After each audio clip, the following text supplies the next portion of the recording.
I was doing my morning devotionals today and I stumbled across a passage in Isaiah 55. It's a passage that a lot of people know, and I'm going to read it. It says, "For my thoughts are not your thoughts, neither are your ways my ways, declares the Lord.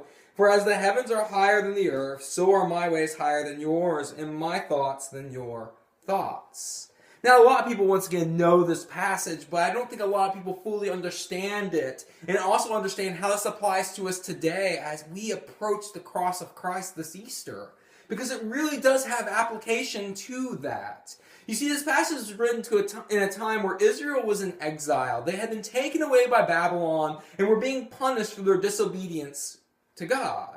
And this is where they see him saying, "My thoughts are not your thoughts, my ways are not your ways." And you think, well, that's kind of a sucker punch. But there's more going on here in chapter 55 than just this passage. It's in the greater context, because the whole of chapter 55 is a poem of redemption. It's a poem of hope, joy. It's a poem of them going home. The time was upon them for them to come out of exile. And we have God saying things like, "Come, everyone who thirsts, come to the waters, and he who has no money, come buy and eat. Come buy wine and milk without money and without price." We have God saying also, "Seek the Lord while he may be found. Call upon him while he is near. Let the wicked forsake his way, and the unrighteous man his thoughts. Let him return to the Lord, that he may have compassion on him, and to our God, for he will abundantly pardon."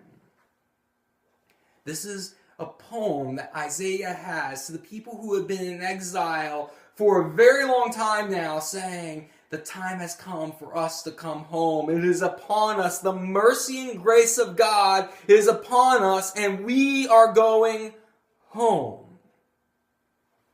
Now, the thing about this is how this relates to Easter, is this was kind of unorthodox. This was unexpected. The Israelites had been in exile for some 70 years at this point, and they're hearing these words of hope and joy, and you got to think, well, we had our shot and we blew it.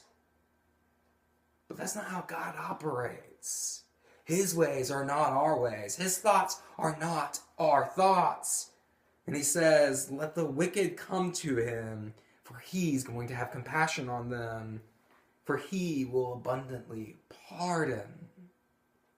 Now, when we think about Easter, when we think about Christ coming, that is a completely abnormal thing, that God would come to us, because that was the only way for us to receive the great gift of salvation, was for God to come the way that he did, and for us to crucify him the way that we did.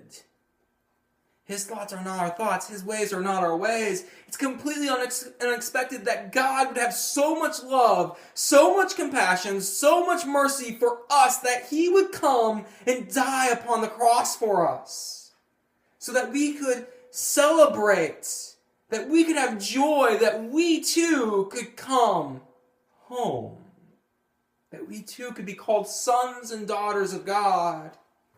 We don't deserve it. Israel didn't deserve it.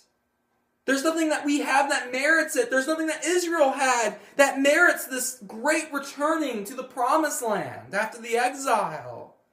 But God does it anyways.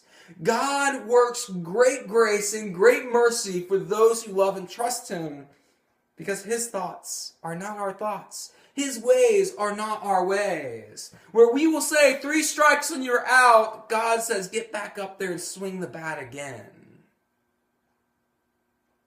That is the beauty of this passage that we find in Isaiah when we relate it to Easter, is that salvation has come in Christ. And though we may say it's a little unorthodox and we don't fully understand it, and we don't get why God would do such a loving, grace-filled thing for us, we can understand that his thoughts are not our thoughts. His ways are not our ways.